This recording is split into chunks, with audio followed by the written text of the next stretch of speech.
Ladies and gentlemen, I am the Mark of the Masses Man of the Clan, Big Ray, here to stay to talk some wrestling today. Actually, talk some wrestling, Impact Wrestling, 11/16/2017, a week before Thanksgiving Day.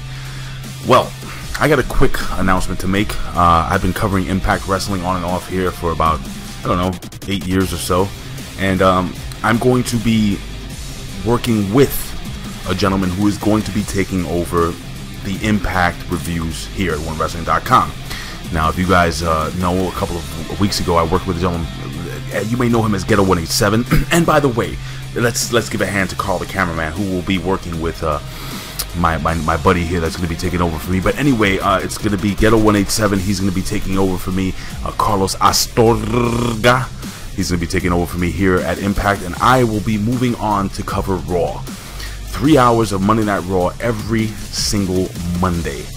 And, you know, it's not going to be easy, but I'm going to do my best to make sure that I provide you the best, Raw coverage here at OneWrestling.com or on the IWC.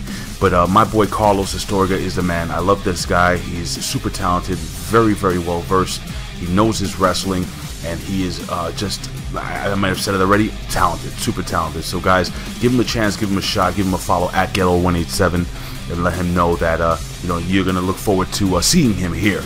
But I'm not going anywhere, ladies and gentlemen. I'm just moving on to cover some Raw because we have a bunch of things moving around here at OneWrestling.com. So with all that being said, guys, this will be my last solo gig at Impact Wrestling, covering Impact Wrestling. I may be taking Thanksgiving Thursday off. Don't know yet. I'm pretty sure I might. I'm almost certain I will. That week will be off, and then we'll be back with a fresh new start. So anyway, let's jump into the show. We have El Patron and Johnny Impact, who are not allowed in the building this week. But American Top Team and Dan Lambert actually are coming into the building. Now, apparently Moose has no idea this is, you'll see what I'm talking about when this, you know, when we continue this little review here. But anyway, we start off with Taiji Ishimori, Trevor Lee, Caleb Conley versus Sonjay Dutt, Desmond Xavier, and Garza Jr. in a six-man X Division style match, which was really, really good. And Garza's shoulder was actually still really heavily taped up. I made mention of that during Bound for Glory, the guy couldn't even lift his shoulder. I don't know what the hell is going on, but it shows me one thing. Number one, he's stupid. I'm kidding.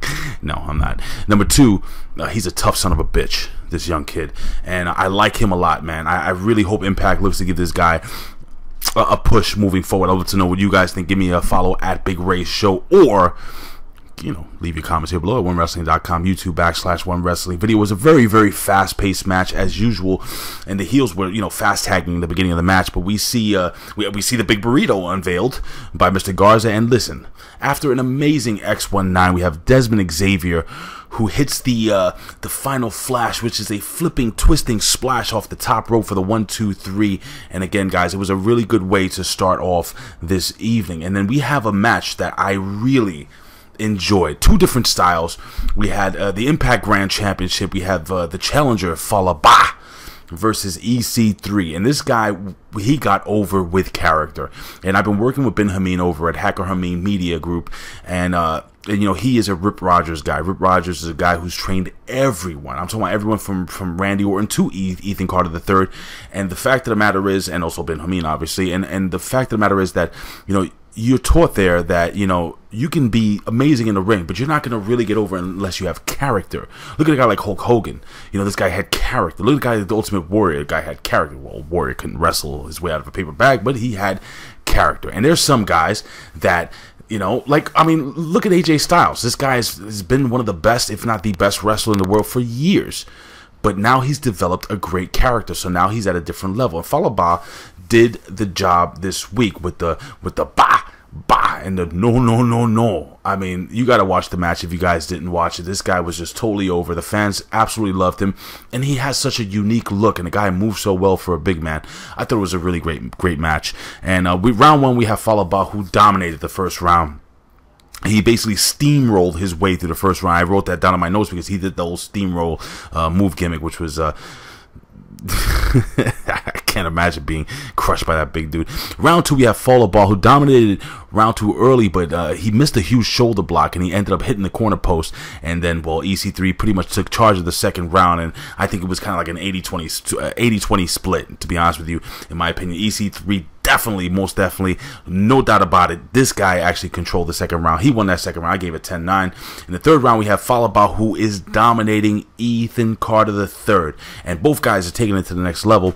And we have Falaba, who gets the upper hand with about 2 minutes. He has the upper hand with about 2 minutes left in the match. 1 minute left. He has the upper hand. He actually hit an avalanche, a big belly to belly. And then, what was the other thing he hit? Then the huge cross body and Falaba. And again, it's under a minute left. He climbs the second rope. He's about to go for some type of maneuver off the second rope when Ethan Carter III drops him on his head, basically, and uses the ropes for leverage. So Ethan Carter III, is he babyface? Is he a good guy? Is he a bad guy? He's just a guy who does whatever he needs to do to win. And that's what he does. That's Ethan Carter III. Whether you like it, whether you don't like it, he is a great grand champion, in my opinion. You have LAX, and we have Conan, with Conan in the corner, versus OVE. Ohio versus everything. No, it wasn't your computer. That was actually me. I can do that. And Sami Callihan, who's now part of OVE. And the referee looked like he was 10 years old. I gotta be honest with you. This guy looked like I thought it was a little girl at first. No offense. I'm just being honest. I mean, you gotta watch it. If you right now it's 10:05 pretty much on the East Coast here, and Impact Wrestling just went off, and this referee looked like he should have been in bed like 2 hours ago. I'm just saying. It's just me. Knowing that they released, they had a couple of great referees that departed, the Hepners and Stifler and everybody, man. I mean, just great referees. But I gotta tell you something, and I don't like talking about referees too much, but the truth of the matter is that this referee actually did a great job. I think he showed a lot of emotion, and he did a good job. He did a good job trying to control. I wouldn't listen to him if he was my referee. I would probably toss him over the top rope into the audience. But anyway, we move on, and the match starts off with, well, basically a brawl. And I was super excited to see that Homicide was in this match. I've been craving, crying, and complaining about Homicide not being in ring and not doing his in-ring thing. Super happy to see Homicide finally doing his thing, man. Super awesome, super excited, and everything is awesome. Anyway, so we have OVE, who seemed, and OVE seems that they have more of an edge about them ever since they joined Sami Callihan, so that's pretty cool. So, alright, so the match is fantastic. It was really fantastic, and this is awesome. Champ breaks out, and it breaks out every time in wrestling now. But no, it was an awesome match. I enjoyed it. And then finally, you have the All-Seeing Eye, but LAX, All-Seeing Eye by OVE. They have LAX up. I think was it Homicide they had up, or Ortiz?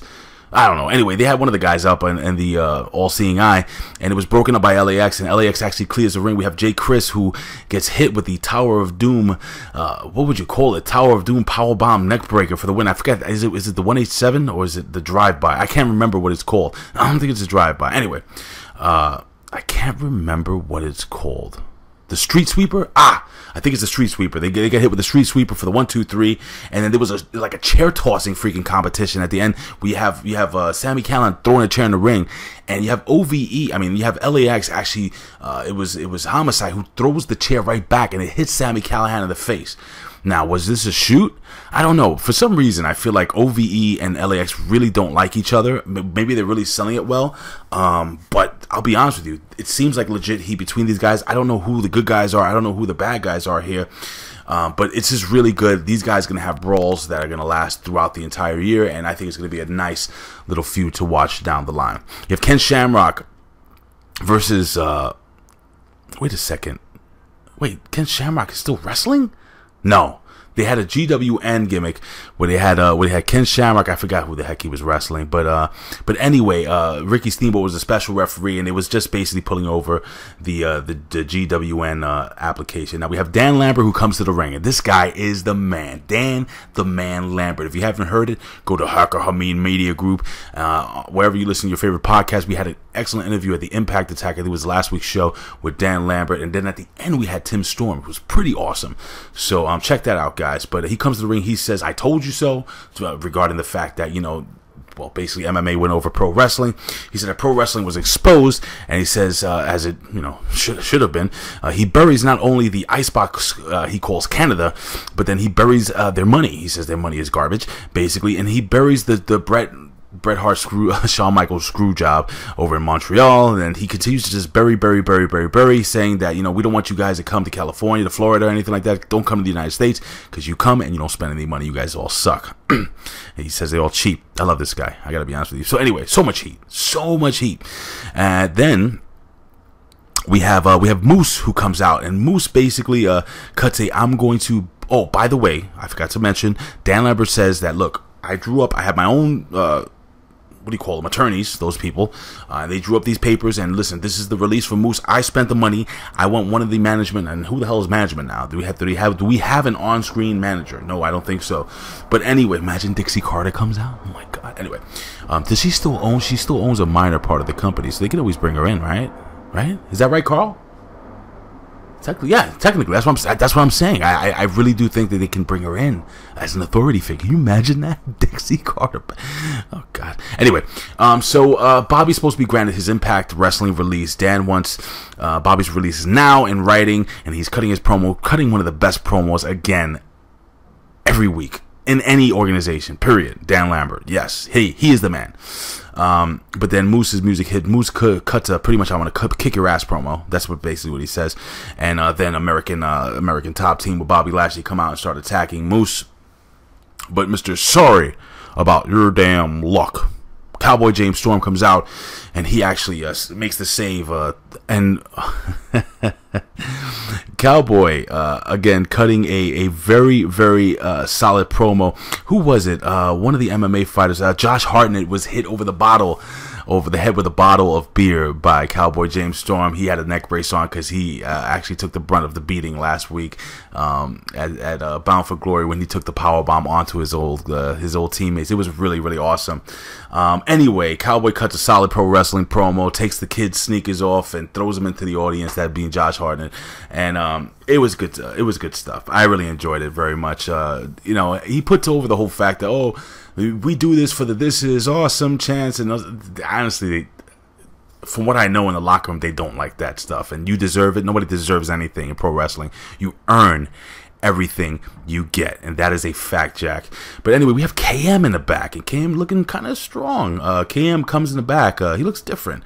There's something about him this week, but he comes out and he approaches American Top Team. He says he wants to basically join, and you know, Dan Lambert brushes him off, but Moose says, look, you got to prove yourself. And KM says he is going to. So I'm glad. KM's a really good look. I think that guy's going to be a major player again in Impact Wrestling. We have Eli Drake, who says that they do a promo backstage. It says that Petey Williams can't last 3 minutes with him, and that is just a fact of life. And now we have the beautiful, gorgeous, amazing Gail Kim. And 8 times knockout champion. She has Ali come out to the ring. I was sad to see that she didn't have, you know, the other girls like Awesome Kong and all the other beautiful women that have supported Impact Wrestling and been part of Impact Wrestling all these years. But she comes out and she finally gives a wonderful retirement speech. Very short, so that title is up for grabs. Ali gets hugged, JB gets hugged. Just, you know what, man, Gail Kim is just absolutely classy. She was they talk about the Divas Revolution like garbage. Gail Kim and Awesome Kong were the ones who started the women's revolution in pro wrestling again. So, and let's be real, guys, whether you hate Impact Wrestling, if you're watching this, you probably don't hate Impact Wrestling, but it's just a fact of life, like Eli Drake would say. And Gail Kim is just fantastic. So now, like, what are they gonna do? Are they gonna do an elimination match, a tournament? I'm guessing they're going to do a tournament. Again, I don't look at the Stooge Report. I don't look at the spoilers, so I don't know what they're going to do. If I was booking it, even though I'm tired of the whole tournament thing, I guess you would do that. And that way it could last you throughout the end of the year. And if you're going to do TV tapings as you move forward, there you go. So now, you have Joseph Park, who comes backstage, and he's catering with the boys, and all the guys are really pissed off. They're really upset at him because he basically got Grado thrown out of the country. Well, Joseph Park said, look, I am Abyss. I've come to realize that I am Abyss, and Abyss makes me do horrible things. So, with all that being said, Grado, here are your visa papers. You can stay in the United States as long as you want. And Grado is super excited, and Joseph Park is he's trying to make good, but they're in Canada now. So we have the Mountie. Not the Mountie, not one of the Rougeau brothers, not Jacques Rougeau, but we had one of the Mounties from Canada says, look man, you're in Canada now, you're gonna be deported. So apparently he's being deported. Joseph Park doesn't have any jurisdiction in Canada, only the United States. Listen, man, from what I do know, Laurel Van Ness is from Canada. He can go back to try to marry her again, or maybe, I don't know, maybe they can do a whole Beauty and the Beast gimmick with, because if I'm correct, Rosemary's from Canada as well. That would be interesting to see them. Can you imagine them living in a trailer down by the river? Just Rosemary and Grado? That would be beautiful. Imagine the babies. I'm just saying, big dancing zombies. Anyway, so that's what's going on there.